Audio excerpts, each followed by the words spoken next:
Nabina Rasulina Muhammad wa ala alihi wa ashabihi wa atba'ihi ila yaumiddin. Rabbi israh li sadri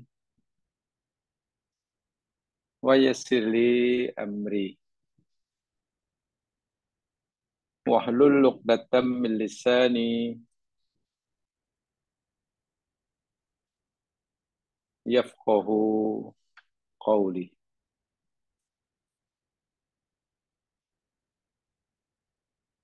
Allahumma 'allimna ma yanfa'una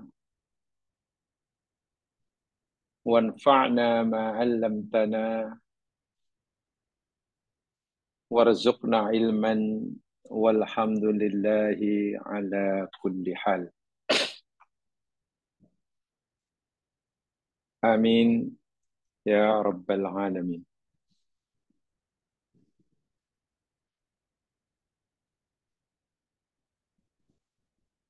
Dengan mengucapkan Bismillahirrahmanirrahim,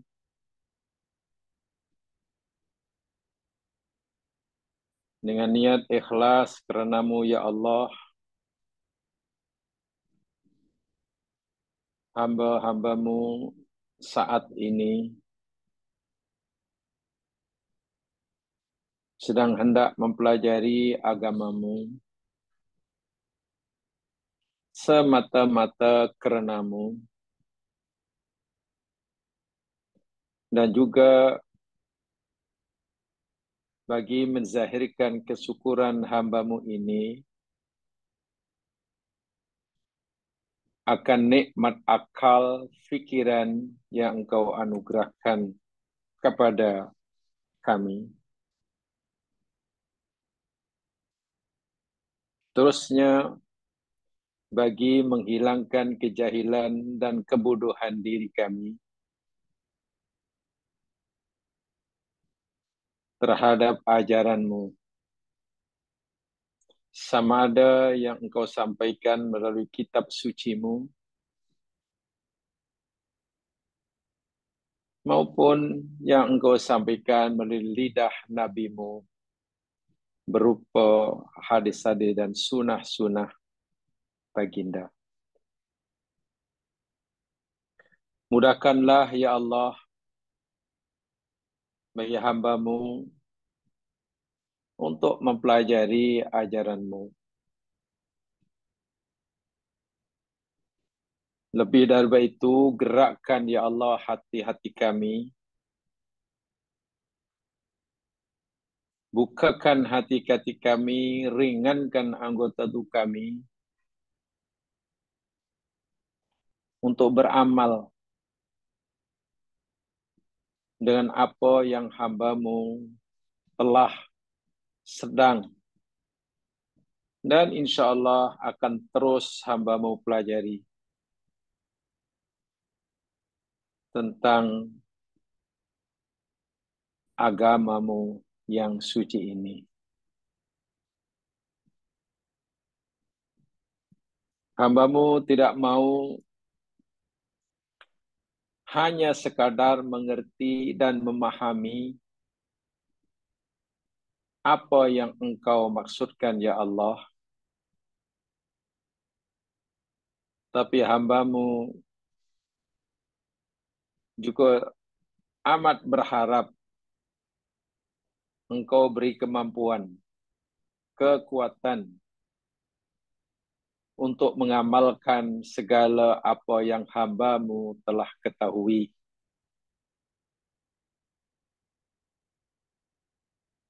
Hambamu yakin dan sedar pertanyaanmu, pertanggungjawaban kami yang engkau nak minta kelak pada hari pembalasan,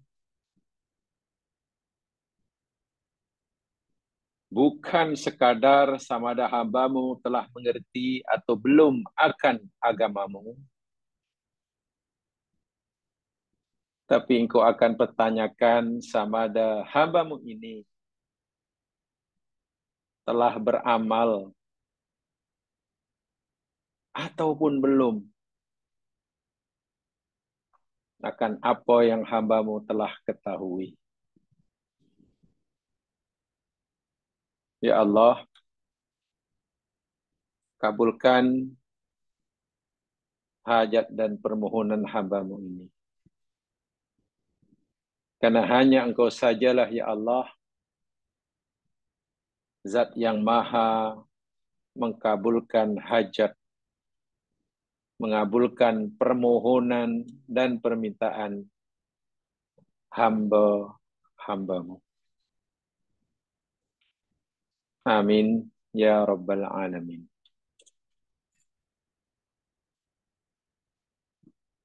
Jamaah yang dirahmati Allah sekalian, malam hari ini kita akan teruskan siri kajian kita tentang nasihat Al-Imam Abdullah Ibnul Mubarak. Dan tentu nasihat-nasihat beliau seorang ulama yang faqih lagi warak di kalangan tabi'in, ahli hadis. Tentu nasihatnya tidak terlepas daripada fahaman beliau yang jitu tentang ayat Quran dan hadis-hadis Nabi Sallallahu Alaihi Wasallam. Saya hanya ingin menyatakan bahawa tidak perlu kita ragui akan kebenaran nasihat Al-Imam Abdullah Ibnul Mubarak ini. Tidak perlu kita ragui. Beliau seorang yang sangat alim tentang Al-Quran, seorang ahli hadis yang diiktiraf, juga punya kefahaman fikah yang mendalam, maka sudah barang tentu nasihatnya kepada seluruh umat Islam tidak perlu diragukan lagi akan kebenarannya. Itu ingatan khas pada diri saya dan jemaah sekalian. Malam hari ini kita akan pelajari sama nasihat beliau yang ketujuh. Ya, dalam nota nasihat beliau yang ketujuh. Saya bacakan apa adanya dalam nota itu, kemudian nanti kita uraikan. Beliau menyatakan bahawa ada tingkatan ilmu. Atau mungkin boleh juga dikatakan ada tingkatan, 3 tingkatan orang yang mencari ilmu. Begitu. Bukan hanya 3 tingkatan ilmu, tapi lebih tepatnya 3 tingkatan orang yang mencari ilmu atau orang yang berilmu. Sama-sama 3 orang ini mencari ilmu agama. Tapi setelah mendapatkan ilmu, mereka rupa-rupanya berbeza kategori dia. Berbeza tingkatannya. Menurut pengamatan dan kajian Ibnul Mubarak, ada 3 tingkatan orang-orang yang berilmu. Ini. Saya bacakan nasihatnya dalam bahasa Arabnya. Innal ilma salasatu ashbarin. Innal ilma salasatu ashbarin.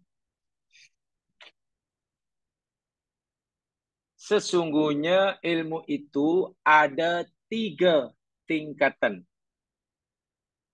Terdiri pada 3 tingkatan. Salasah itu 3, asbar itu tingkatan. 1, 2, 3 gitu. Daripada paling rendah, menengah, dan paling tinggi. Man dakhala fi shibril awwali takabbara.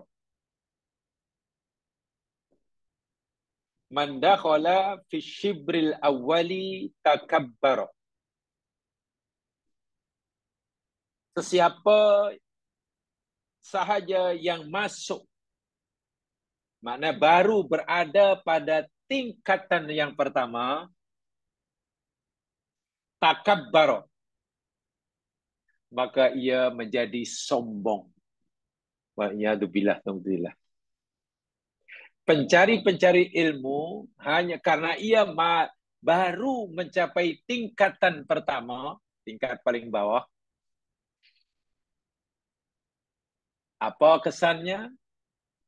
Apa tandanya bahwa orang itu tingkatan keilmuannya, jadi baru tingkatan pertama? Sombong. Satu. Yang kedua, wa man dakhala fi syibri tsani tawadhu'a. Dan sesiapa yang memasuki berada pada tingkatan yang kedua, naiklah. Naik level dia. Tingkatan kedua. Maka ia menjadi orang yang merendah diri. Tawadhu'. Belajar. Membuat ia semakin tawadhu'. Itu maknanya pada tingkatan level yang kedua.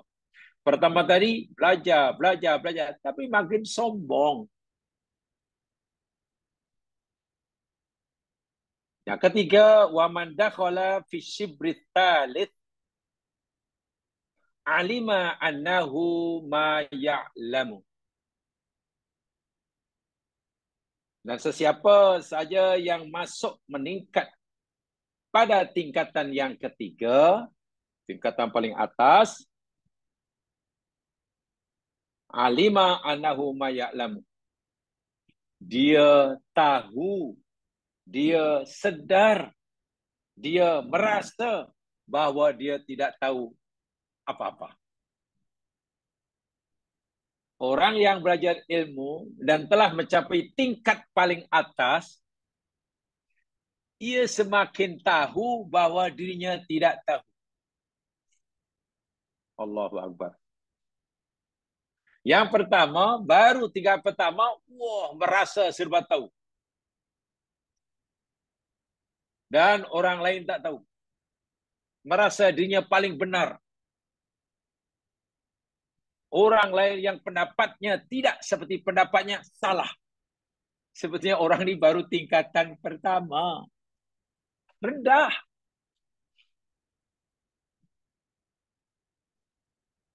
Bila ingin naik tingkatan kedua, hilang sombongnya, bertambah ilmunya, makin mendalam kajiannya, makin banyak yang dia ketahui, makin membuat ia tawadhu. Dan tingkat yang paling atas, bila makin mendalam ilmunya, makin luas pengetahuannya, makin banyak kefahamannya, makin detail fikah kefahamannya. Satu-satu ayat benar-benar dikaji hingga yang sedetail-detailnya. Orang yang berada tingkat ketiga, bahkan dia merasa tidak tahu apa-apa. Kata Imam Asy-Syafi'i rahimahullah, yakni ketika aku mengetahui, memahami beberapa kesimpulan daripada ayat Quran yang aku baca dan aku kaji. Semalam aku kaji ayat ni, aku dapat satu kesimpulan. Hari ini aku baca lagi, dapat lagi kesimpulan yang lain. Aku kaji lagi, ada pengajaran lain selain yang kita telah peroleh. Makin banyak. Imam Syafi'i kata, semakin banyak apa yang aku ketahui tentang satu-satu ayat, maka aku merasa yang diriku tidak tahu apa-apa. Atau dalam ayat yang mudah, Imam Syafi'i kata, semakin banyak apa yang aku ketahui, semakin tahulah aku bahwasanya masih banyak yang aku belum tahu. Pelik ya? Makin bertambah ilmuku, membuat aku sedar. Rupanya masih banyak apa yang aku tidak tahu. Nah, itu orang yang sudah berada di makom yang sangat tinggi. Sangat tinggi. Baik, mari kita coba urai dan jelaskan nasihat Ibnu Mubarak ini, yang kedua ini, tentang tingkatan ilmu atau tingkatan orang yang berilmu. Sebetulnya jamaah sekalian, sebenarnya saya ingin sampaikan ya, sebuah hadis yang ini hendaklah menjadi galakan bagi kita. Hadis ini memberikan kita motivasi yang sangat kuat untuk kita tidak berhenti belajar, belajar, belajar. Di mana sahaja, kepada siapa saja, dengan cara apa saja, kita tidak boleh berhenti belajar. Tapi dengan syarat. Syaratnya satu saja. Pastikan yang kita pelajari itu sama ada firman Allah ataupun sabda Rasulnya. Itu saja. Itu saja.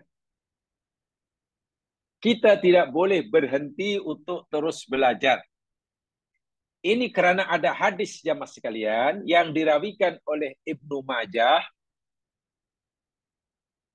oleh Ibnu Syahin, oleh Imam Ad-Dailami dengan sanad yang hasan. Suatu hari Nabi SAW memanggil sahabatnya namanya Abu Dzar Al-Ghifari. Nabi panggil dia, ya Aba Dzarrin, wahai Abu Dzar, kata Nabi. La antaghdua fatata'allama ayatam min kitabillah khairul laka min antusalliya mi'ata rak'atin. Allahu Akbar. Abu Dar, sungguh jika sekiranya kamu berpagi-pagi keluar mencari ilmu, mempelajari walaupun satu ayat Quran, Abu Dar, sungguh jika kamu berpagi-pagi mempelajari, belajar walaupun satu ayat Quran, maka ianya lebih baik bagi kamu daripada engkau solat 100 rakaat. Bayangkan. Belajar satu ayat Al-Quran. Bukan mengaji ya, mengkaji. Menggalinya banyak. Satu ayat saya Nabi kata, lebih baik bagi kamu daripada kamu solat 100 rakaat. Solat sunat maknanya. Sedangkan kita ini mana pernah solat sunat sampai 100 rakaat? Itu fadilah dia. Satu ayat saja. Wala antal dua fatana'allama baban minal ilmi. Dan sungguh, jika kamu berpagi-pagi belajar satu bab dari ilmu. Tadi satu ayat dari Quran. Ini satu bab. Mana lebih banyak lah.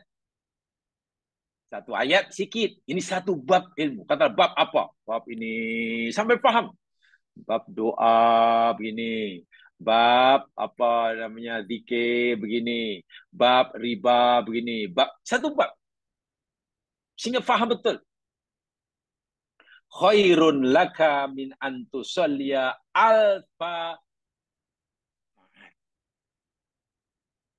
Ianya lebih baik bagi kamu, wahai Abu Dzar, daripada kamu sholat sebanyak 1000 rakaat. Masya Allah.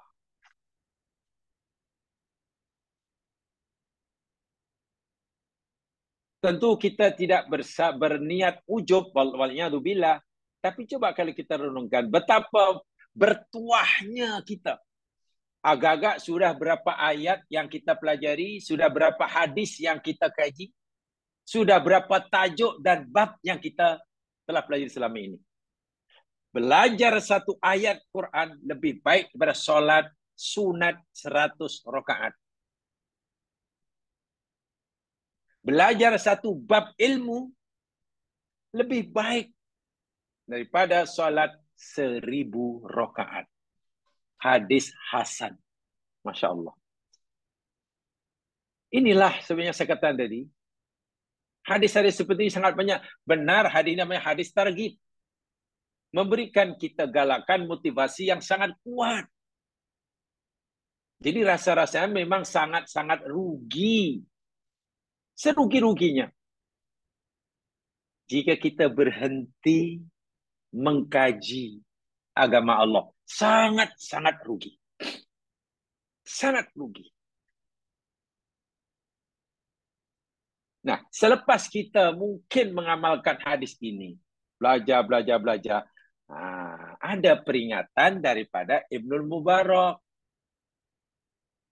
Bila kita telah belajar dan telah punya ilmu, nah diri kita ni masuk dalam kategori golongan mana?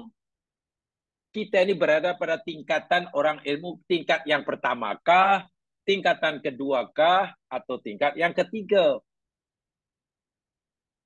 Tingkatan yang pertama tadi, kalau orang baru sampai tingkat pertama, ya, ia akan menjadi orang yang sombong. Jadi orang sombong. Jamaah sekalian, mungkinkah orang malah menyombongkan diri dengan ilmunya? Bukan mustahil.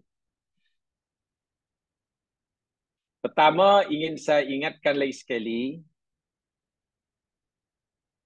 yang dimaksudkan sombong ini, yakni sombong dalam pengertian agama kita. Dalam bahasanya kibrun. Verbnya takabbara. Definisi sombong ketika Nabi ditanya, apa itu ta'rif sombong? Apakah definisi sombong ya Rasul? Oh, sombong itu ada dua.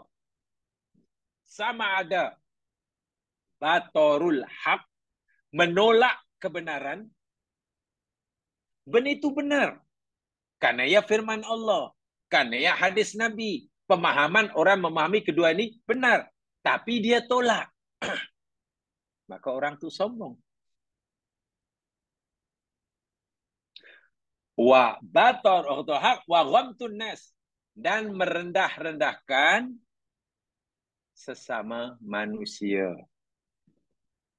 Menolak kebenaran dan menganggap rendah, menganggap remeh, menganggap hina orang lain. Itulah sombong. Nah, orang yang punya ilmu, tapi ilmunya baru peringkat 1, boleh jadi dijangkiti penyakit sombong ini. Ada orang berpendapat, ada orang bagi tahu pendapat ini begini. Karena ia merasa orang yang paling tahu, dan pendapat orang yang disampaikan itu tidak sama dengan pendapatnya, apalagi dalam pikirannya telah menetapkan satu kaidah, satu tanda aras, mana-mana pendapat dalam agama ini yang tak sama dengan pendapat kami, salah. Sehingga pendapat dari orang lain, apatah lagi pendapat yang dari orang lain itu datang daripada orang yang dianggap lebih muda umurnya, yang dianggap belum banyak kajiannya, Dengan angkuhnya kata, tidak, saya tak akan terima pendapat. Siapa kamu? Berapa banyak kitab yang membaca? Nah, sikap seperti inilah. Ilmu yang dipelajarinya malah membuat orang ini sombong. Sehingga dengan mudah menolak pendapat orang lain hanya karena pendapatnya orang lain itu tidak sama dengan pendapatnya. Jamaah sekalian, saya nak beritahu ya cara berfikir ilmiah dalam perkara ini. Boleh jadi orang yang menyalahkan pendapat orang lain, yang diyakini pendapat orang lain itu tidak menepati Al-Quran dan Sunnah, boleh jadi orang yang mengatakan pendapatmu tidak mendapati Quran dan Sunnah sehingga tidak diterima. Boleh jadi bukan kerana tidak menepati Quran dan Sunnah sehingga itulah, tapi pendapat orang tidak menepati, tidak sama dengan pendapatnya. Ini bahaya. Kalau orang menolak pendapat orang lain, hanya pendapat orang lain tidak sama dengan pendapat yang dipeganginya, lalu dia kata, kamu tidak ikut sunnah. Itu sombong. Apalagi dalam fikiran dia sudah dipatri, sudah diikat dengan tali pengat yang kuat. Pendapat yang benar-benar menepati sunnah, menepati Quran dan hadis, yakni apa yang aku pegangi. Wah. Sehingga mana-mana pendapat yang tak sama dengan pendapat yang aku pegangi, maknanya dia bercanggah dengan Quran dan hadis. Tolak. Ini bahaya. Cara berfikir ini sangat-sangat bahaya. Sangat bahaya. Sehingga kata orang-orang ahli bijak orang dahulu, dia kata, al-mutakabbiru bil ilmi kasa'idi fawqal jabal. Orang yang sombong dengan ilmunya itu ibaratnya orang yang sedang memanjat bukit yang tinggi. Panjat atas bukit tinggi-tinggi. Yaronasa sigoro. Setelah sampai di kemuncak di atas bukit, dia melihat orang-orang yang di bawah kecil dalam pandangan matanya. Kecil semua ni orang-orang. Ya, dan dilihat dari atas, dia merasa telah di atas. Dia lupa wa yarawnahu saghira. Sedangkan orang-orang yang di bawah yang dia lihat kecil, itu pun mereka memandang dia kecil juga. Itulah sombong. Coba kita naik bukit, tempat yang tinggi. Tengok orang bawah kecil, kereta pun kecil. Berdirilah di KL Tower itu. KLCC. Tengok bawah kecil-kecil lah orang tu. Oh, kita yang paling besar. Kita lupa orang yang di bawah yang kita lihat kecil itu pun melihat kita pun kecil. Itulah orang sombong. Jadi sebenarnya orang sombong itu orang hina. Sedangkan man syarrul kibri man takabbaru ala ibad bi ilmihi. Allahu Akbar. Ini saya kutip dari kitab Wiqayatul Insan minal Jin Wasyaitan yang dikarang oleh Syekh Wahid Abdul Salam Bali. Kitab yang bertajuk Penjagaan Diri Seseorang Insan daripada Gangguan Jin dan Syaitan. Di situ disebutkan ada pintu setan dalam diri kita ini, namanya pintu kesombongan. Lalu disebutkan syarrul kibri. Syarrul kibri man takabbaru 'alal ibadi bi ilmihi.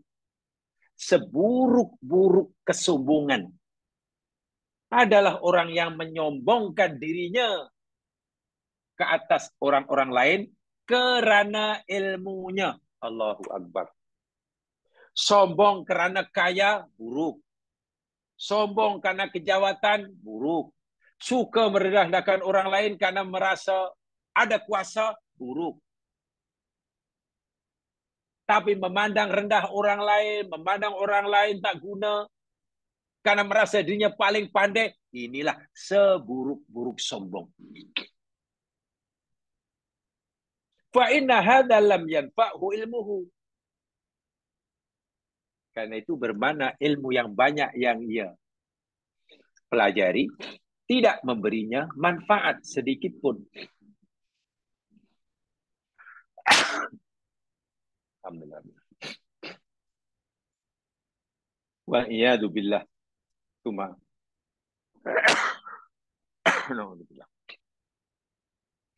Ini sombong dengan ilmu. Sebab itulah jamaah sekalian, Dunnun al-Misri berkata, An-nasu a'da umma jahilu. Manusia itu sentiasa memusuhi, tidak menyukai, bahkan melawan, mengingkari apa saja yang mereka belum ketahui. Itu fitrah manusia. Manusia itu sentiasa memusuhi, mengingkari, melawan apa-apa yang mereka belum tahu. Maknanya, kenapa orang itu memusuhi? Kenapa orang itu menafikan? Ya, dia belum tahu. Kalau sudah tahu, nanti kan, oh, patutlah.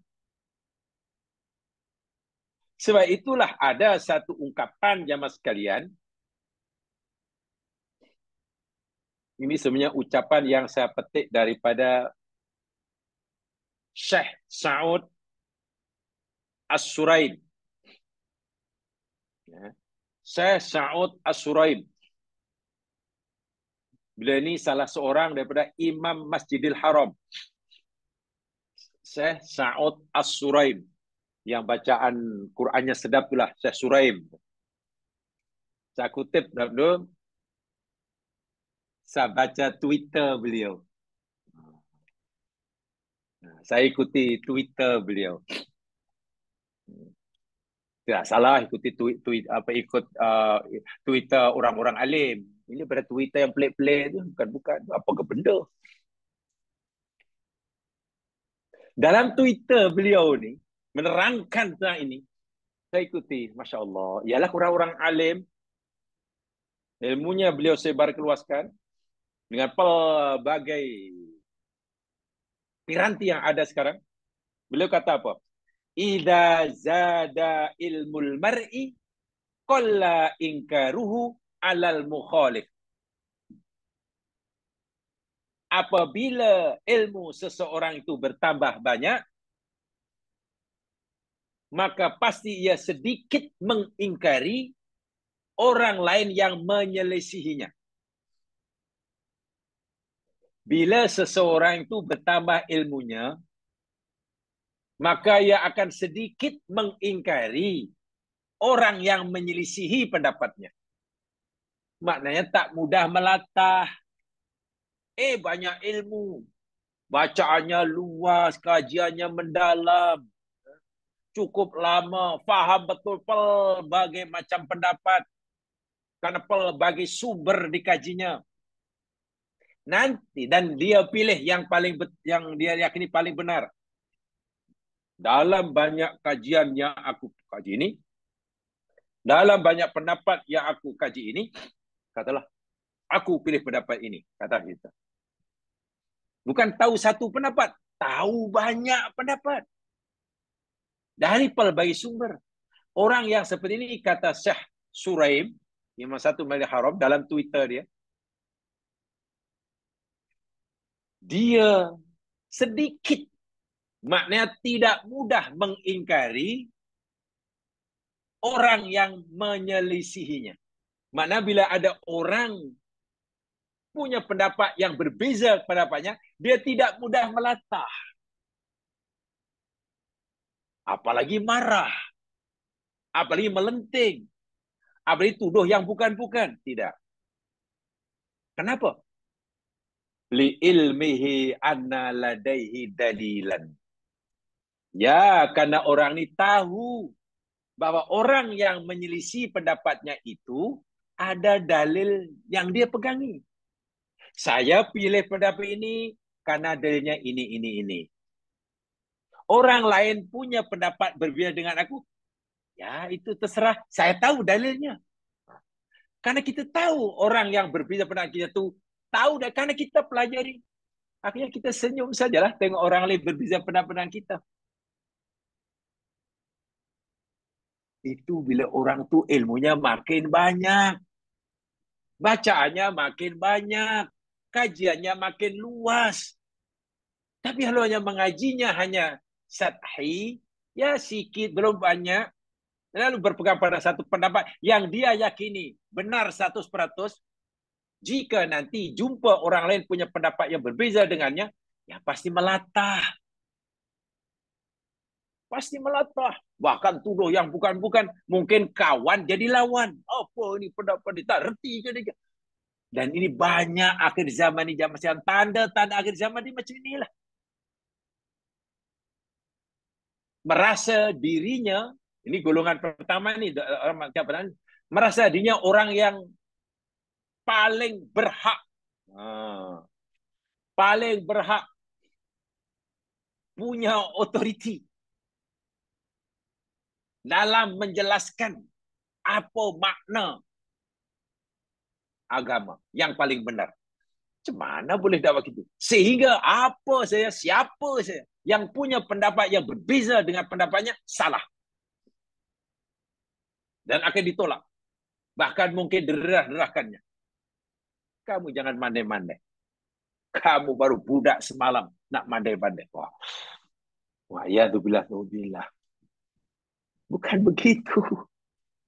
Merasa diri orang yang paling benar. Dan semua orang yang tak sependapat salah belaka. Sebetulnya orang ini, kata Ilmu Barok, orang alim yang baru pada level pertama. Yang paling rendah.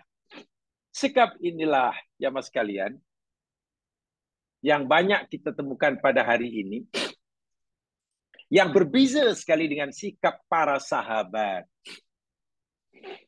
Para sahabat lain, ya mas sekalian, biasa berbeza pendapat. Tidak saling menyalahkan, apalagi merasa dirinya paling benar dan menghina yang lain yang tak sependapat dengannya. Ya, sebagai contoh umpamanya. Daripada sahabat Muhammad bin Abi Bakar. Minta maaf semua ini.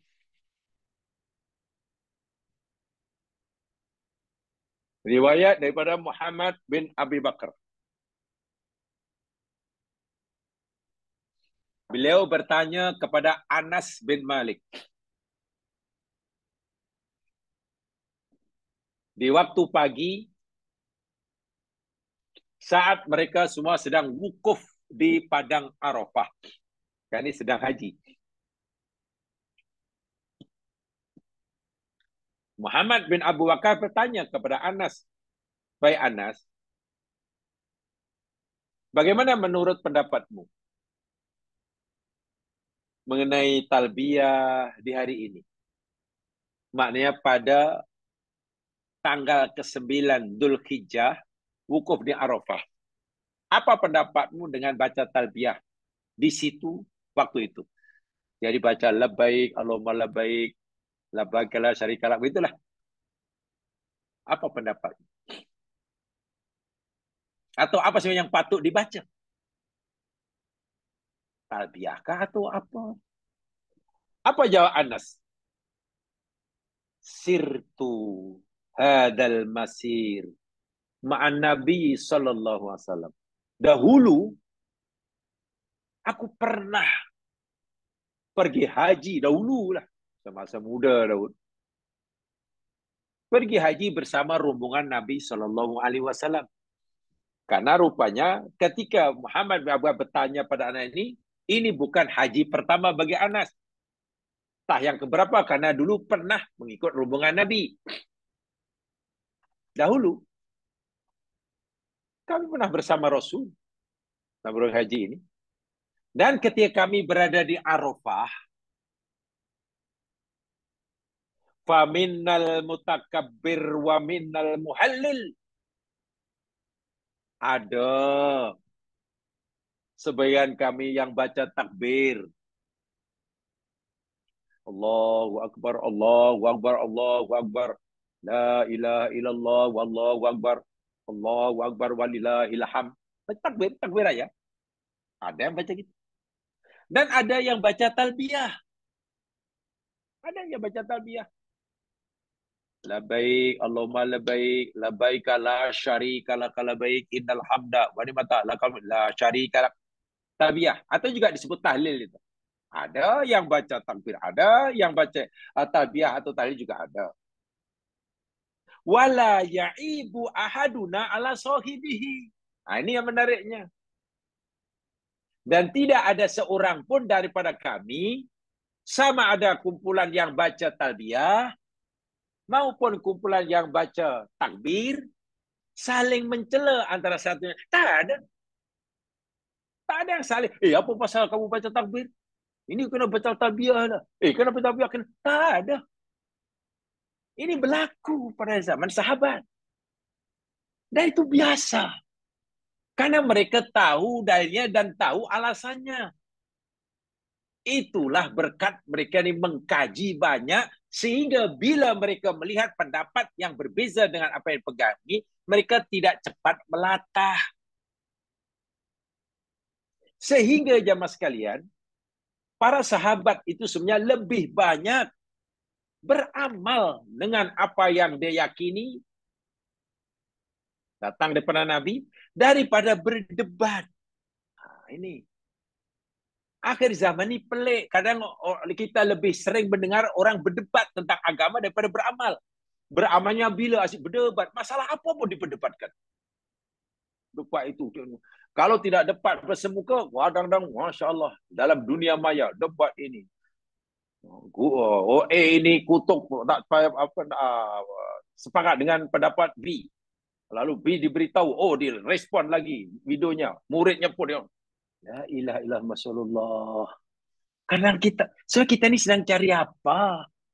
Kalau masalah yang Masya Allah, ya bukan masalah asal, tapi diberdebatkan. Dan penyokongnya ramai. Akhirnya saling salah menyalahkan saling. Secara pribadi saya khawatir. Ada rasa takut. Jangan-jangan ilmu yang kita miliki ini baru pada peringkat pertama. Membuat kita angkuh, membuat kita mudah tersinggung, mudah tersindir, sehingga mudah sekali meremehkan pada orang lain. Mengklaim bahwa kita yang paling benar dalam segala-galanya. Itu bahaya ya mas sekalian. Ini yang berlaku. Dan ilmu barok sudah cerita. Jangan kamu jadi orang macam itu. Sedangkan takabur karena ilmu itu adalah seburuk-buruk takabur. Macam mana supaya kita dapat mengelak ini? Baca banyak-banyak, belajar banyak-banyak. Kalau kita punya belajar satu tajuk, dan satu tajuk itu umpamanya ada beberapa pendapat. Beberapa pendapat. Contoh umpamanya. Saya nak bagi satu contoh ya mas kalian. Contoh saja. Bagi orang yang dah biasa mempelajari fikah lebih jauh, ya mungkin tidaklah terlalu melatah. Walaupun dia memilih pendapat yang berbeza dengan orang lain. Saya nak bagi satu contoh.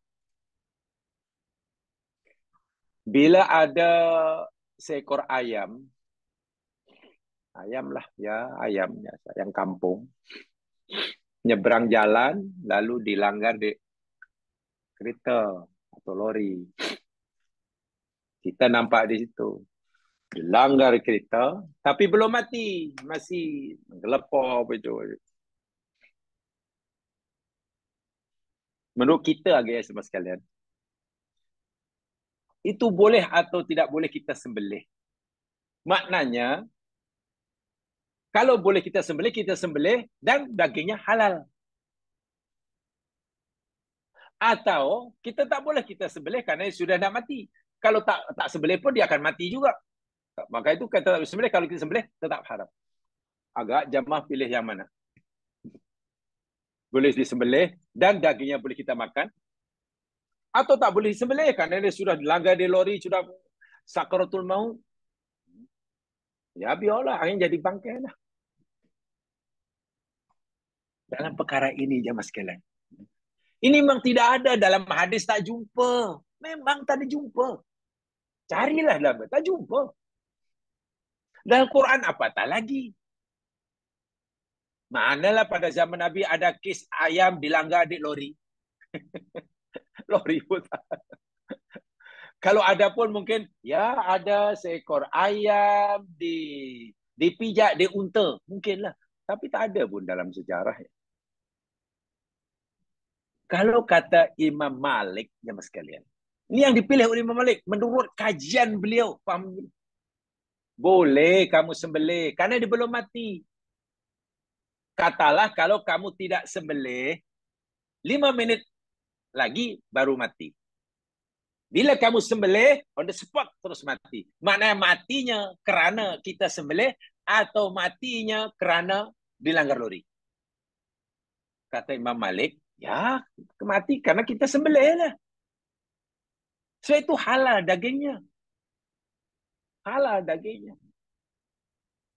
Kata Imam Syafi'i, oh tidak. Tidak. Kamu tak boleh sembelih. Sebab bila kamu tak sembelih pun dia akan mati. Maknanya dia mati karena dilanggar lori. Maka hukumnya ia adalah bangkai.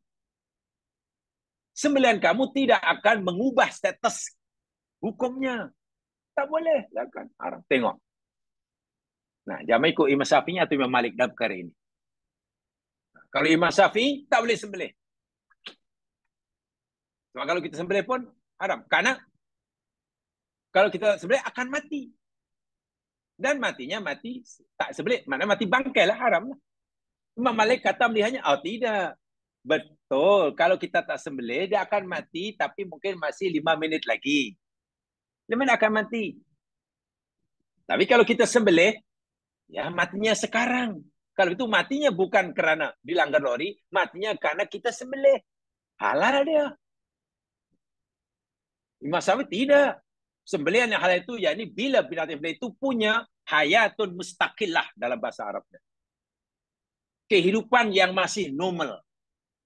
Ayam yang dilanggar lori itu hidup tapi dah tak normal karena tunggu beberapa minit mati. Dan itu pegangan Syafi'i kata, Malik kata. Coba kita pilih yang mana? Katalah kita boleh. Ya mungkin kita, inilah kalau ayam tak apalah. Saya pilih Syafi'i lah kalau yang dilanggar tu ayam. Lagi pula kan ayam tu bukannya besar, ayam tu kecil aja, sekilo pun tak ada. Ya mungkin kalau hidup pun paling-paling RM15. Tak apalah, matilah. Ikut Syafi'i lah. Tapi kalau yang dilanggar tu lembu, Brahmin yang besar, harganya RM10,000, kita ikut pendapat Imam Malik lah. Sebab kalau mati kan sayang. kalau kalau kita itu berfikirnya, mana itu bukan berdasarkan hukum. Ya berdasarkan sayang, kasihan kan. Tapi ini bukan satu, banyak ya sekalian. Pendapat itu sangat banyak. Nah, bagi orang yang mengkaji, mendalami bab pemahaman tu namanya fikah ya mas sekalian. Nasnya sama, tapi pemahamannya boleh jadi berbeza. Bukan berbeza nasnya, berbeza cara memahaminya. Yang mengkaji banyak pendapat, banyak alasan, nanti bila yang pendapat yang pegang itu bercanggah, bila dia tengok orang lain punya pendapat berbeza dengan dia pegang, dia tak mudah melatah, tidak mudah menyalahkan. Masalahnya ramai orang yang belajar, hanya belajar satu. Sedangkan dalam itu mungkin ada 5 pendapat. Sehingga jumpa yang lain terkejut. Terkejut habis. Itulah kali pertama pergi Makkah, umrah. Sebelum umrah pula kursus haji, kursus ikhram, kursus sholat. Cara sholat yang diajar hanya satu, pendapat satu saja. Atau hadis Nabi itu hanya disampaikan satu saja. Takbir mesti begini, pergi begini. Pergi ke Arab, tengok ada orang takbir, ada tinggi, ada letak tangan di atas, ada di bawah, ada tangan terjulur. Bingung dia. Berada di tengah-tengah sok pula. Ini orang apa ni? Salah semua. Dalam hati semua orang yang solatnya salah belakang. Coba macam mana? Pasti terkejut. Nah ini kata, apa namanya, Syekh Suraim tadi, puncanya karena sedikit bacaannya. Masih sedikit kajiannya. Masih belum cukup ilmunya. Karena bila orang itu sudah luas kajiannya, banyak bacaannya, mendalam kajiannya, dia akan kurang mengingkari orang lain yang menyelisihi pendapatnya. Kenapa tidak mengingkarinya? Karena dia tahu dalil orang itu. Oh, orang itu punya ini karena dalilnya ini. Orang sekarang ini bukan macam itu je macam. Diperdebatkan. Ya tengok saja perdebatan. Kadang-kadang ya Allah. Orang dahulu beza pendapat tidak. Ilmu bukan rajin berikan orang-orang dahulu. Diamalkan. Sekarang ini diperdebatkan. Dan tak ada hujungnya. Masih panjang lagi. Apalagi bila masing-masing ada penyokong. Jadi kalau kita fikirkanlah kesan negatifnya, itu memang ada. Ya. Yang kadang-kadang mungkin tak berbaloi. Tidak berbaloi karena kesan negatifnya sangat besar. Ya. Sangat besar. Ini golongan yang pertama. Yakni mereka yang mengetahui, seakan berkata mengerti segala-galanya. Sehingga merasa dirinya paling benar, paling layak, merasa pendapatnya paling patut diterima oleh semua orang. Orang seperti ini biasanya sangat-sangat pantang ditegur. Memang susah lah. Pantang ditegur. Walaupun salah sekalipun, ada upaya untuk mengelak diri. Ada alasan untuk melekan diri. Sulit sekali untuk mengakui kesalahannya. Tak mau menerima nasihat orang lain. Karena dia telah merasa dirinya paling tinggi. Bahkan dia juga menganggap pendapat orang yang memberikan nasihat kepadanya dianggap salah dan tidak betul. Selalu saja mau menang sendiri.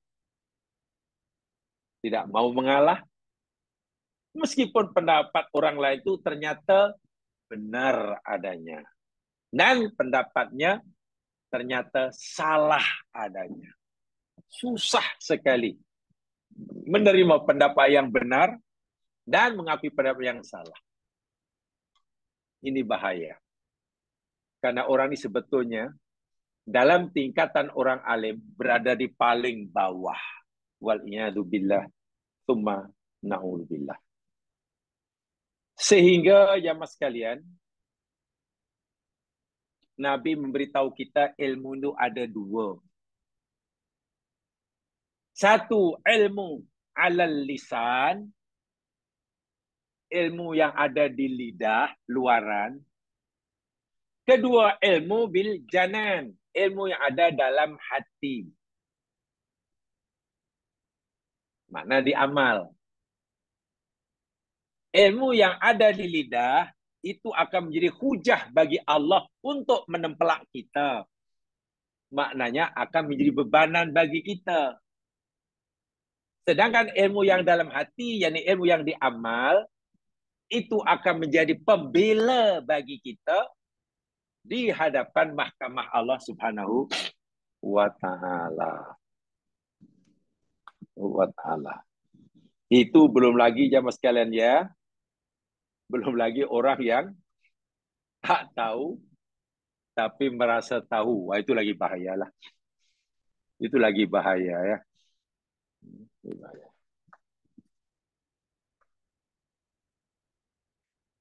Apa ayat yang sesuai untuk golongan orang pertama ini?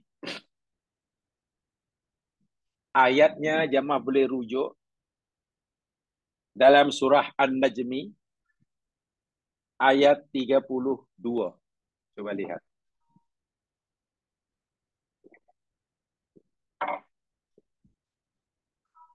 Surah An-Najmi ayat 32.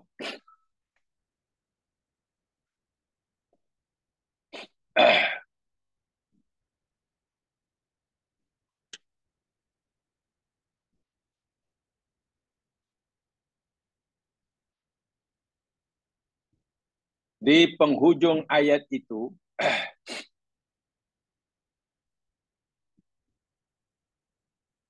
Allah Subhanahu wa taala berfirman,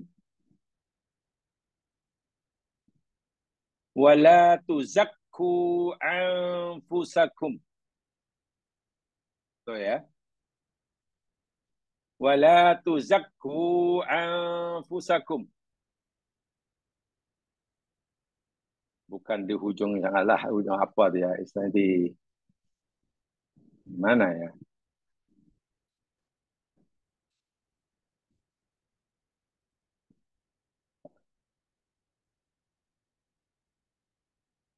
Ayat 32 di pertengahan lah ya.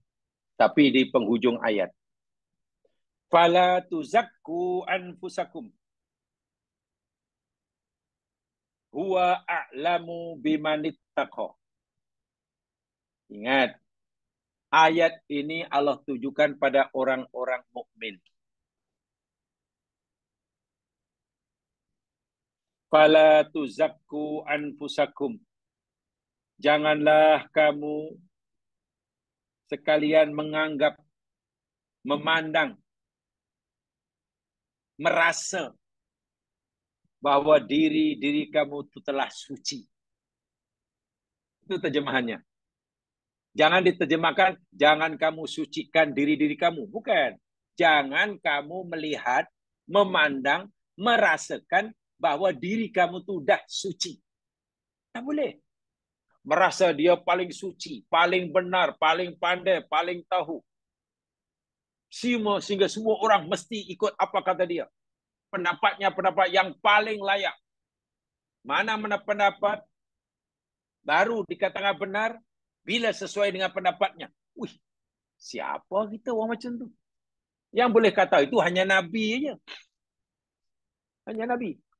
Huwa a'lamu bimanittaqa.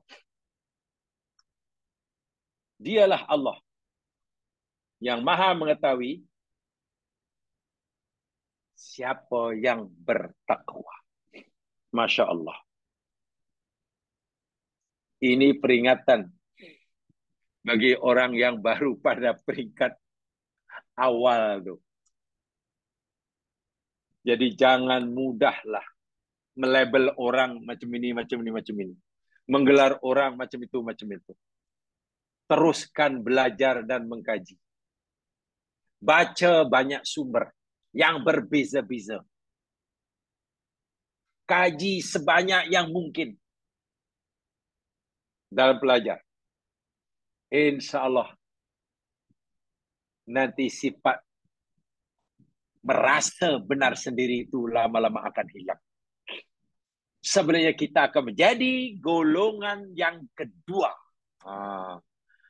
Bila sifat sombong hilang, naiklah pada golongan yang kedua. Kata Ibnu Barak, yang kedua jelas sekali, man dakhala fi sibrisani tawadu'a. Sesiapa yang sampai pada tingkatan kedua ini, dia akan menjadi seorang yang sangat-sangat tawadu. Allahu Akbar. Semakin banyak ilmunya, semakin tawaduk. Ini yang kita nak. Lawan daripada yang pertama. Jadi sebuah tingkatan yang membuat semua orang mencintainya karena sifat tawaduknya.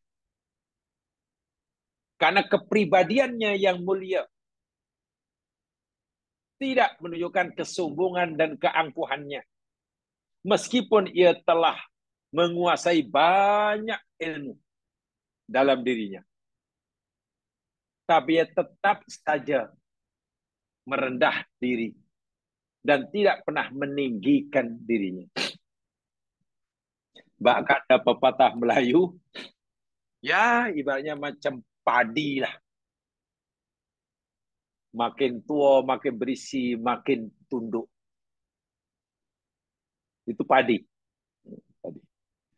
Semakin dia rendah diri, tawaduk, maka semakin tinggi darjah dan kemuliaannya yang dia akan perolehi.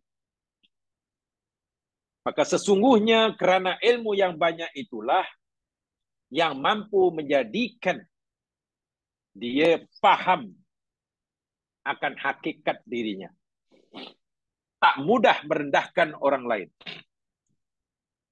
Sentiasa sopan, sentiasa ramah, sentiasa santun, bijaksana dalam menentukan pelbagai putusan suatu perkara. Dia dengan semuanya itu membuatnya semakin dicintai oleh. Saya nak bagi satu contoh. Mudah ke tak mudah agak-agak kalau kita berada pada posisi seperti ini. Lihat Al-Quran. Mari kita lihat Al-Quran.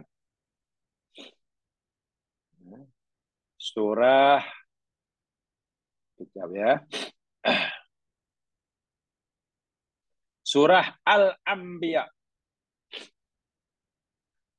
Surah yang ke-21. Ini contoh dalam Al-Quran.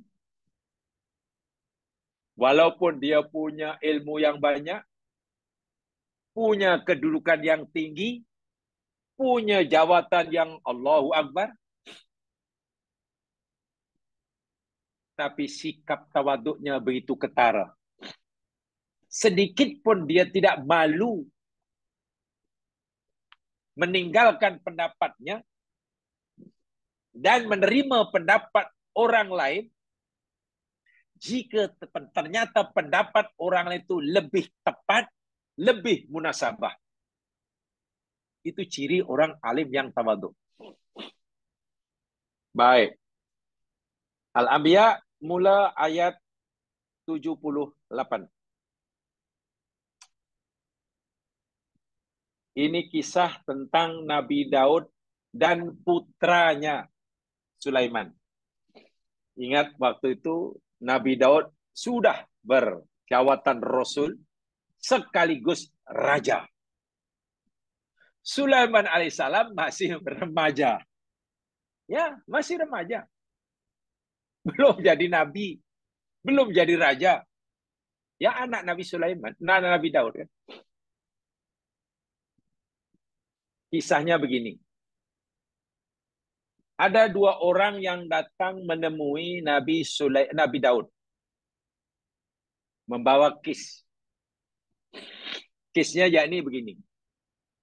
Katalah A dan B. A ini pemilik kebun yang ada pelbagai tanaman. B pemilik binatang ternakan. Kambing ke apalah itulah. Suatu hari, karena kecuaian B menjaga kambing piaraannya, kambing yang dilepaskan mencari makanan ini masuk ke kebun A. Habis dimakannya, dirusaknya itu tanaman. oleh kambing-kambing B itu. Jadi tak buat hati ya. Kedua setuju. Macam mana penyelesaiannya nih? Taman aku udah habis nih, dimakan oleh kambing kamu. Kamu mau ganti rugi ke tidak? Itulah. Keduanya menghadap Nabi Daud dan minta pengadilan. Wa Dawud wa Sulaimana, dan Daud dan Sulaiman yahkumani, ketika dua-duanya memberikan keputusan fil harsi, dalam masalah kebun tanaman, id nafashat fihi ghanamul qaum, ketika kebun itu dirusak oleh kambing-kambing suatu kaum, wa kunna li hukmi syahidin, dan Allah kata kami menyaksi keputusan mereka. Jadi minta ganti rugi kepada B, karena kambing bilah yang merusakkan. Sulaiman apalagi? Ya, betul. Berhak mendapatkan ganti rugi karena tanamannya sudah rusak. B wajib membayar ganti rugi karena kambingnya dilepaskan begitu saja sehingga merusak tanaman orang. Maka Nabi Sulaiman perintahkan B menyerahkan sejumlah kambingnya kepada sebagai ganti rugi. Menurut kita adil itu ya. Nabi Daud memutuskan B mesti memberikan ganti rugi kepada ya, dengan menyerahkan sejumlah kambingnya kepada sebagai ganti tanaman yang dirusak. Ya, untuk hukum sekarang kan adil kan? Itulah keadilan. Tapi sebelum keputusan ini diputuskan,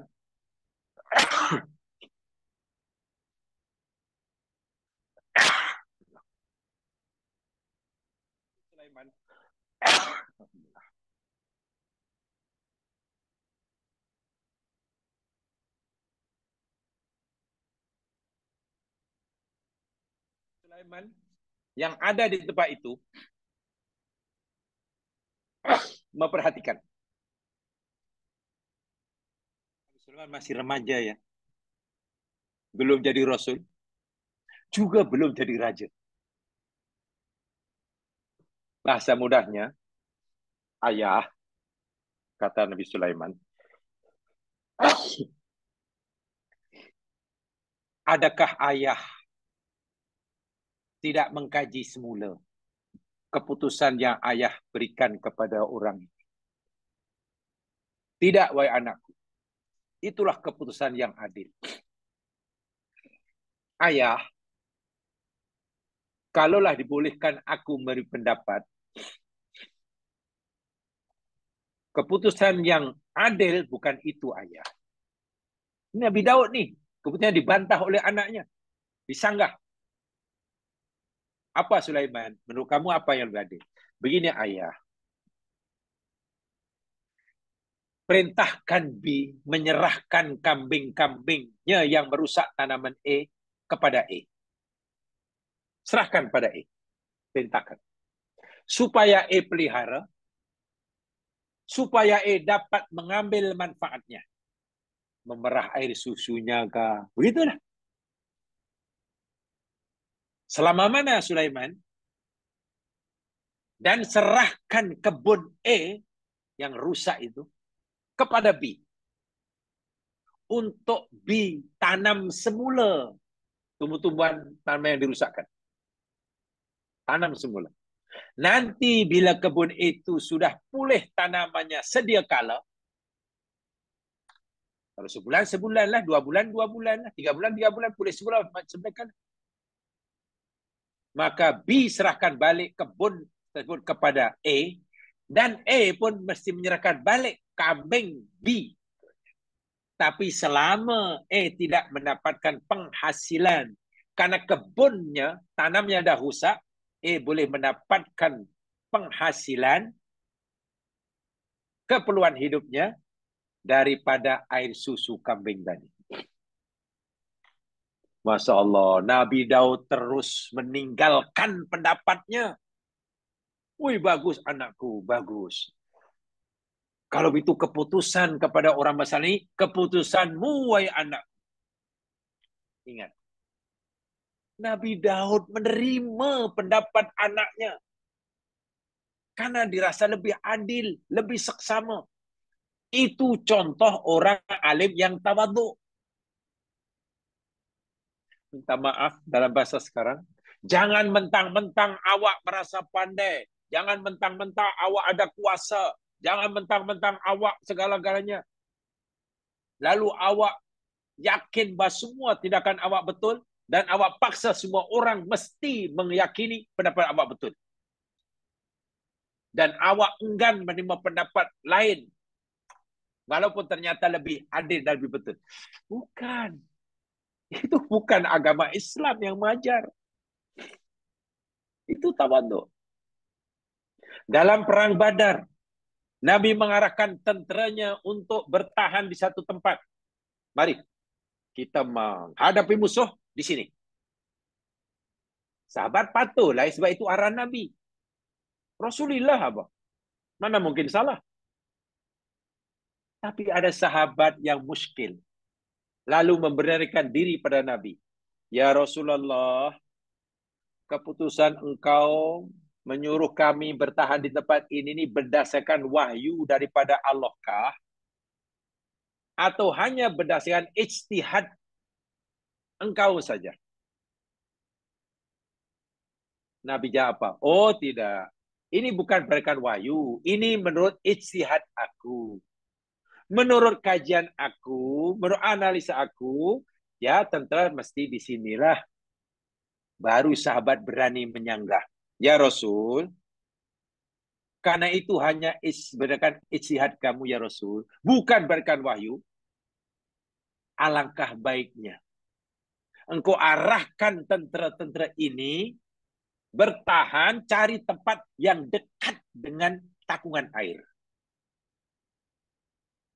Sebab kalau itu perintah Allah, sahabat tak akan berani melawankan perintah Allah. Tapi Nabi kata, tak, ini ijtihad akulah. Menurut analisa kajian aku di sini. Lalu sahabat berani. Oh tidak ya Rasul, kalau itu berdasarkan kajianku.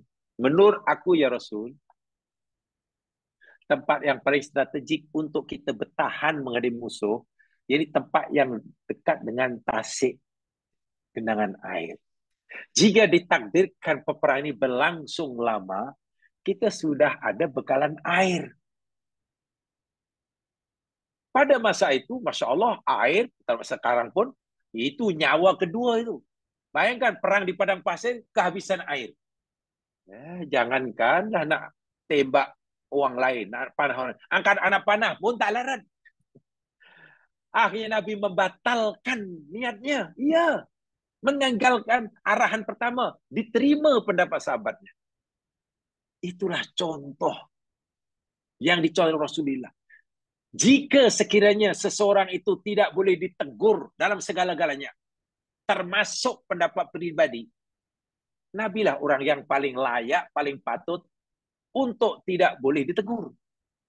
Tapi Nabi tidak. Oh, ini pendapat pribadiku. Jadi nampaknya pendapatmu lebih tepat, ya. Apalah. Aku tinggalkan pendapat aku dan aku. Ini contoh orang yang tawaduk dengan ilmunya. Bukan malah menyombongkan diri, tangan terbuka, hati terbuka untuk menerima apa saja teguran, pendapat yang membina, dan dengan lapang dada dan senang hati meninggalkan pendapatnya yang bila ternyata kurang tepat. Tak kira siapa yang beri pendapat itu. Orang yang berumur ke? Orang muda ke? Dari mana datangnya ke? Karena kebenaran itu tidak dikenal melalui seseorang, sebenarnya seseorang itulah yang akan dikenal dengan kebenaran. Ulama salah berkata, kebenaran tidak dikenal dengan seseorang, tapi seseorang itu dapat dikenal karena kebenaran yang dipegangi. Maksudnya apa? Untuk menilai suatu itu benar atau salah, bukan ditentukan oleh siapa yang menyampaikannya. Umat akhir zaman ini sudah kehilangan pegang ini. Jika dia yang kata pasti benar, kalau dia yang cakap pasti salah. Kacau lah belajar agama seperti itu. Karena begitu yakin, begitu fanatik kepada ustadznya. Wah, pergi ke kelas ustaz itu belum cakap pun sudah angguk-angguk. Mesti benar, mesti benar, mesti benar. Karena ustaz yang paling bisa. Jadi, bila dia ajak pergi belajar pada ustaz yang dia tak suka, geleng-geleng kepala. Pasti salah, pasti salah. Ustaz itu belum cakap pun sudah salah, sudah salah. Dan ini bahaya. Cara belajar seperti ini tidak betul, jemaah sekalian. Kebenaran itu dikenali bukan karena orang yang menyampaikannya. Bukan. Sebenarnya orang itu dapat dikenal karena kebenaran yang disampaikannya. Habis macam mana nak mengukur benar atau tidak pendapat kalau bukan pada orang yang mengatakannya? Al-haqqu ma qalahullah wa ma qalahur rasul. Kebenaran itu yakni apa yang Allah firmankan dan apa yang Nabi sabdakan. Itulah ukurannya.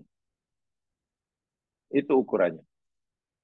Jadi orang seperti ini, orang kedua ini jamaah golongan yang lebih tinggi daripada golongan yang pertama.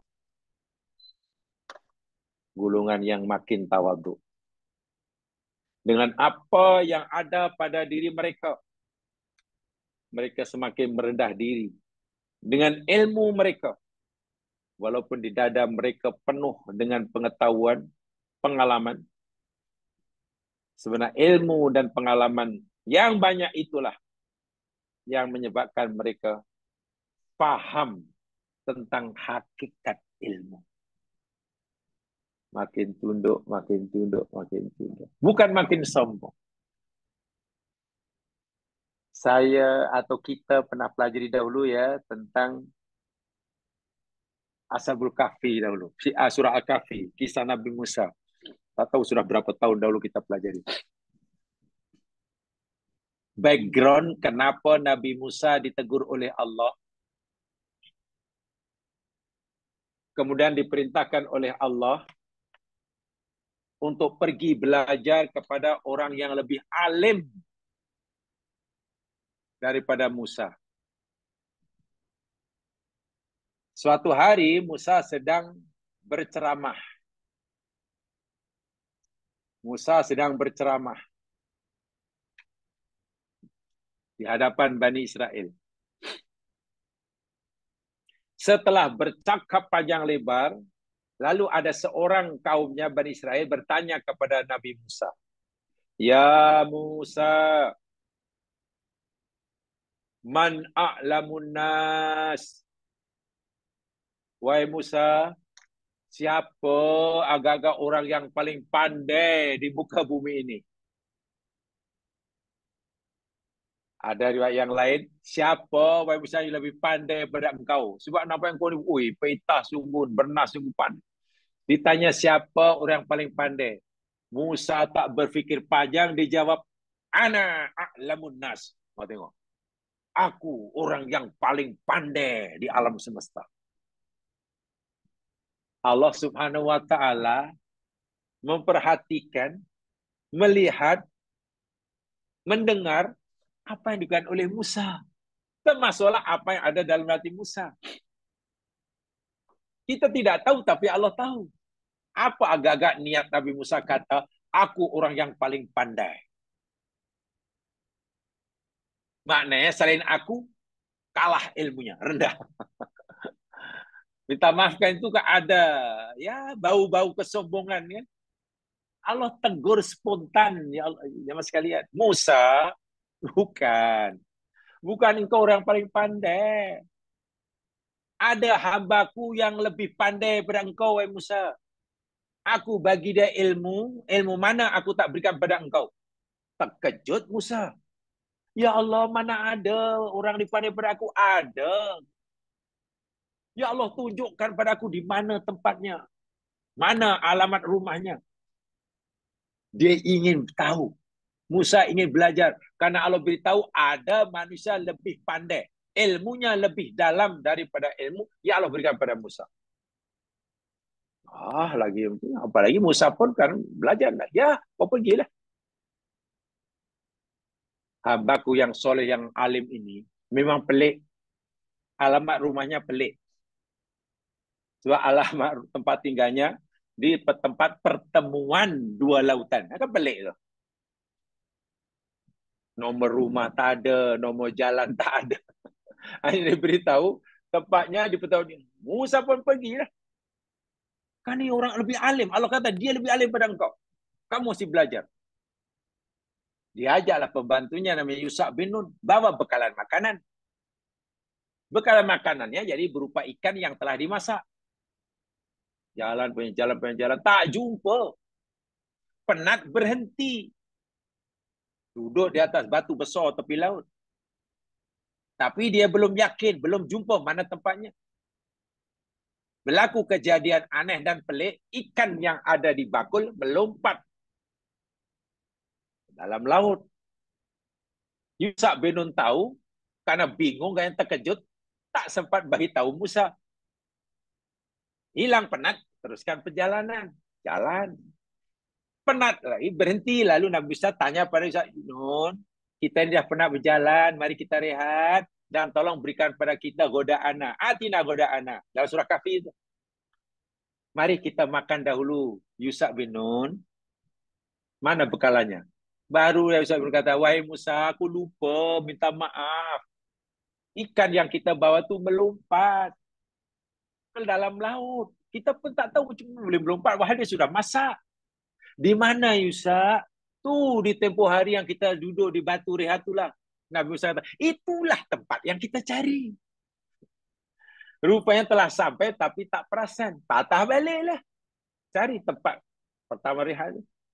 Jumpa Nabi Khidir dan ada 3 episod itu. Yang saya nak sampaikan, ketika Musa kata, aku orang paling pandai, itu kan ada bau-bau sombong itu. Allah tegur, ya maklum Nabi. Dan ternyata betul. Ada hamba Allah yang Allah beri ilmu kepadanya, ilmu mana Allah tidak berikan kepada Musa. Sehingga Musa ketika jadi murid pun gagal. Tak gagal macam mana? Syarat untuk jadi murid Nabi Khidir waktu itu, satu aja. Jangan tanya apa-apa. Tengok apa saja, diam. Jangan tanya. Nanti aku sendiri akan menjelaskannya. Tapi Musa tak sabar. Mana gagal? Tengok. Ya itu Nabi ditegur. Ada bau-bau sombong. Tawadhu. Pujian Imam Syafi'i kepada Imam Malik, gurunya. Ya. Walaupun Imam Syafi'i punya lebih kurang 7.000 masalah fiqhiyah. Berbeza dengan pendapat Imam Malik, gurunya. Ya. Imam Syafi'i dengan Imam Malik ini punya 7.000 masalah fiqhiyah. Berbeza dengan gurunya. Tapi Imam Malik sangat-sangat menghormati, tawadhu terhadap Imam Malik. Imam Ahmad bin Hanbal, murid Imam Syafi'i. Beribu masalah berbeza pendapat dengan Imam Syafi'i. Tapi beliau sangat-sangat menghormati. Tidak saling mencela, tidak saling merendahkan. Kita tidak akan jumpai dalam kitab Imam Syafi'i kata, kalau kamu nak belajar, jangan belajar pada Imam Malik. Walaupun dia guruku, dia banyak salah menurut aku. 7.000 aku punya pendapat. Tak, Imam Syafi'i tak pernah kata begitu. Imam Ahmad tak pernah kata kepada muridnya, kalau kamu nak belajar agama, jangan sekali dengar cakap Imam Syafi'i. Pendapatnya banyak aku tak setuju. Sama sekali tidak. Inilah orang-orang alim yang sangat tawadhu. Orang sekarang ni, ya Allah, kadang-kadang baru beza pendapat sikit. Tawaduknya tak ada. Suka menyalahkan orang. Suka melabel orang. merasa dirinya paling benar. Di mana tawaduknya ya? Maknanya gagal naik tingkat 2 pun gagal. Apatah lagi naik pada tingkat yang ketiga. Wah, tingkat yang ketiga ini paling tinggi ya sekalian. Sesiapa yang naik pada tingkat yang ketiga, dia akan tahu bahwa dia tidak tahu apa-apa. Wow. Justru merasa bodoh. Imam Ash-Syafi'i rahimahullah, seorang mujtahid mutlak, pernah berkata begini. Ini kata Imam Syafi'i ya. Indamasdada ilman isdada ilman bijahli. Allahu Akbar. Setiap kali ilmuku bertambah, maka bertambahlah pengetahuanku bahwa aku tentang kejahilan diriku. Masya Allah. Setiap kali ilmuku bertambah, maka bertambahlah pengetahuanku tentang kejahilanku. Maknanya, ilmu bertambah, dengan sebab bertambahnya ilmu, aku semakin tahu bahwa diriku ini bodoh, tak tahu apa-apa. Mana ya orang seperti itu? Orang seperti Imam Syafi'i dan guru-guru murid ini zaman, orang yang tingkat ilmunya sudah paling atas, justru merasa tidak punya apa-apa. Karena ilmu yang ada yang itu pun, dia paham betul ayat kursi. Wala yuhituna bi syai'im min ilmihi illa bima syaa. Allahu Akbar. Manusia ini sebanyak manapun ilmu yang dia miliki, sebetulnya tidak mampu meliputi ilmu Allah, walaupun sedikit, kecuali yang Allah kehendaki. Maknanya ilmu yang Allah, yang manusia ketahui yang banyak itu ilmu yang sangat sedikit berbanding ilmu Allah Subhanahu wa taala. Artinya itu pemberian Allah yang bila Allah kehendaki, Allah boleh tarik bila-bila masa. Minta maaf sebagai contoh. Petang ini dia seorang cendekiawan, ilmunya diakui. Title kesarjanaannya tidak dinafi. Dia hanya punya double degree, tak tahulah berapa degree yang dia miliki. Gelarannya pun dah pening nak sebut, terlalu panjang. Profesor, doktor, engineer, kiai, haji, al-hafiz. Panjang sungguh lah. Alim. Kemudian tidur katalah. Alim, dia tidur. Alim kena tidur. Katalah kalau Allah kehendaki bangun tidur, dia kena stroke katalah. Major stroke. Ataulah kalau tidur jadi nyanyuk umpamanya. Mana hilangnya ilmu itu? Hilang, lenyap. Allah dah bagi tahu dah. Kepada Nabi contoh, sanukri'uka fala tansa illa masya Allah. Muhammad, aku akan bacakan Al-Quran kepadamu Muhammad, sehingga kamu tidak lupa. Kecuali aku menghendaki kamu lupa. Jadi jika Nabi hafal Quran, paham Quran, tidak lupa Quran, itu karena Allah tidak menghendaki Nabi lupa. Jika Allah kehendaki Nabi lupa, Nabi akan hilang hafalannya. Itu Rasulullah diingatkan oleh Allah seperti itu. Sehingga hakikatnya ilmu kita ini anugerah Allah. Jika Allah ambil, kita tak tahu apa-apa. Justru dengan bertambahnya ilmu, membuat seseorang itu semakin tahu bahwa dirinya ini tidak tahu. Nah, untuk melatih jadi golongan yang ketiga ini jamaah sekalian, dengar apa sabda Nabi dalam Sahih Bukhari.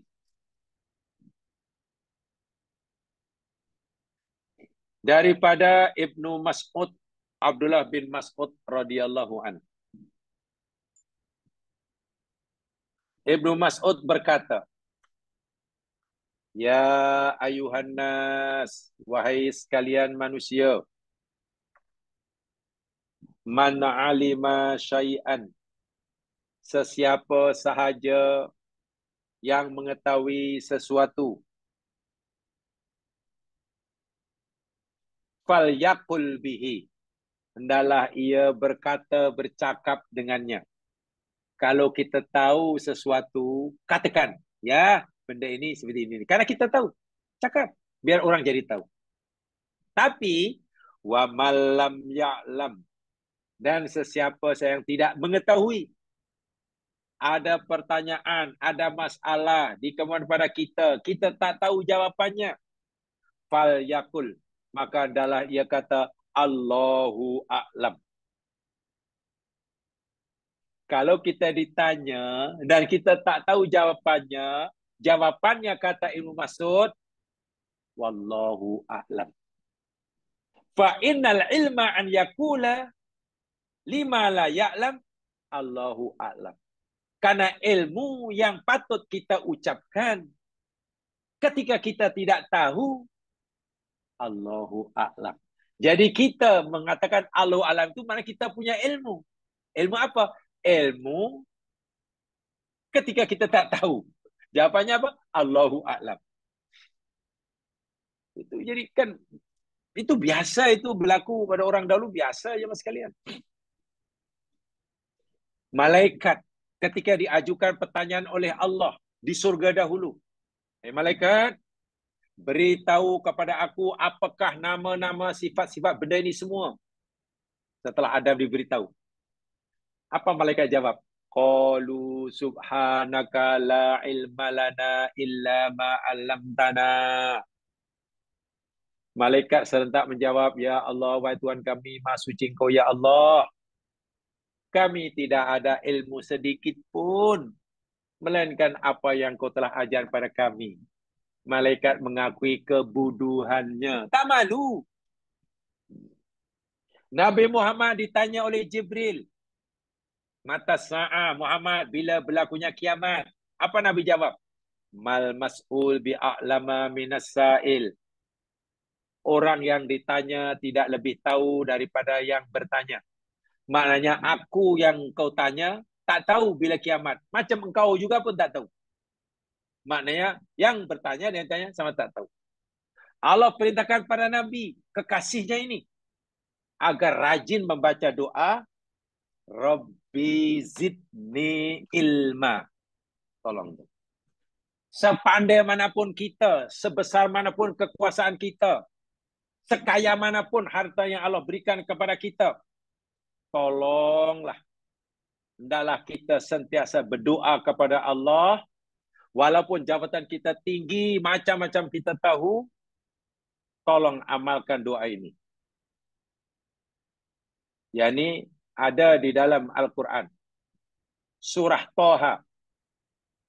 Surah 20. Ayat 114. Tolong amalkan doa ini untuk menghilangkan kesombongan diri bila kita punya kelebihan.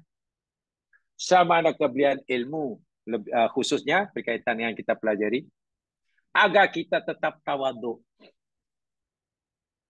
Jangan mentang-mentang sudah bergelar profesor, bertaraf cendekiawan, ilmuwan, dapat berhitam pada UNO, merasa paling benar, paling pandai, paling tahu, semua orang salah. Itu sombong betul lah.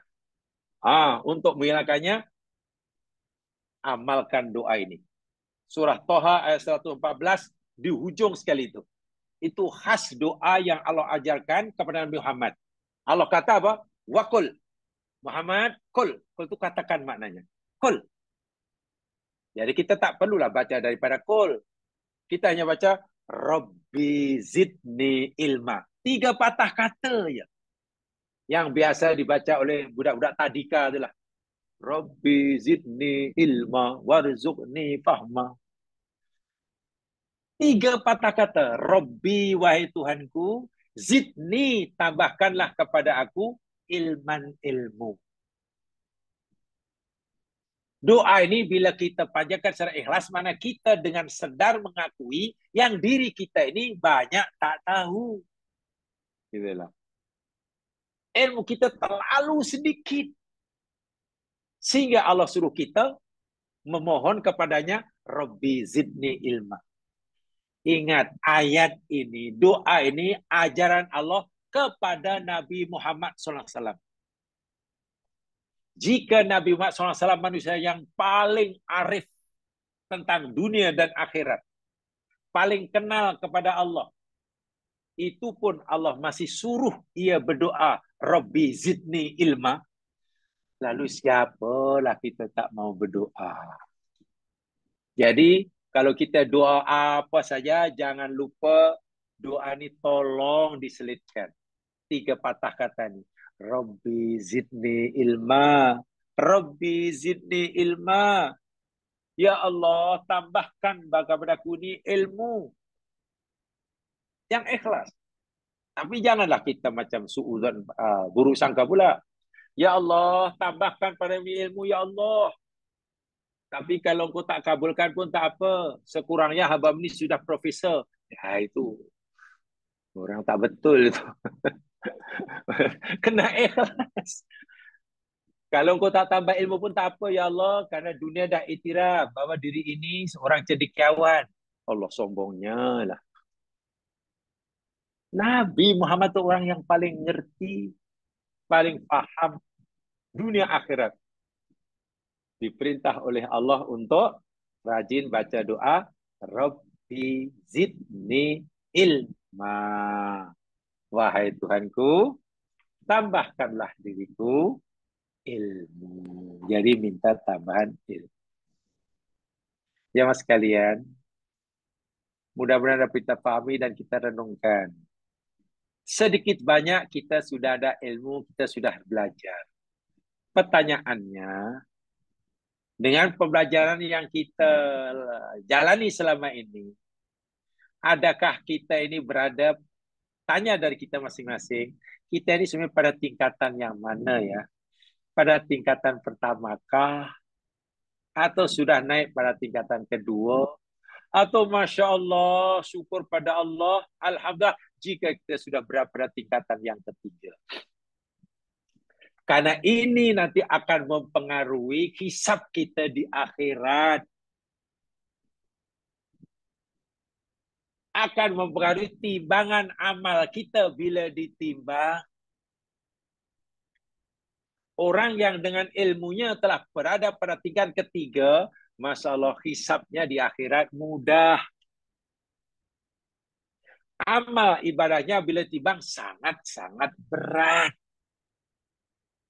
Lain halnya jika orang itu masih pada tingkatan pertama. Pertama pertanyaannya, luar biasa susahnya. Bila ditimbang pula ringan. Wa'iyadzubillah tumala'ulbillah. Mari kita berusaha bersungguh-sungguh mengubah hati kita. Kan ini kaitannya dengan hati ya. Nak mengubah hati ini bukannya susah, bukannya senang ya, sangat susah. Kecuali kita berusaha bersungguh-sungguh. Itu saja yang sempat kita pelajari malam hari ini. Mudah-mudahan bermanfaat bagi saya menyampaikan. Alhamdulillah kalau dapat memanfaatkan bersama. Kurang lebihnya mohon dimaafkan. Mari tutup dengan baca Syurah dan surah Wal Asri. Subhanakallahumma wa bihamdika asyhadu an la ilaha illa anta astaghfiruka wa atubu ilaik. A'udzu billahi minasyaitonir rajim. Wal 'asr. Innal insana lafi khusr. Illa alladzina amanu wa 'amilus shalihat wa tawasaw bil haqq wa tawasaw bis sabr. Assalamualaikum warahmatullahi wabarakatuh. Waalaikumsalam warahmatullahi wabarakatuh. Waalaikumsalam.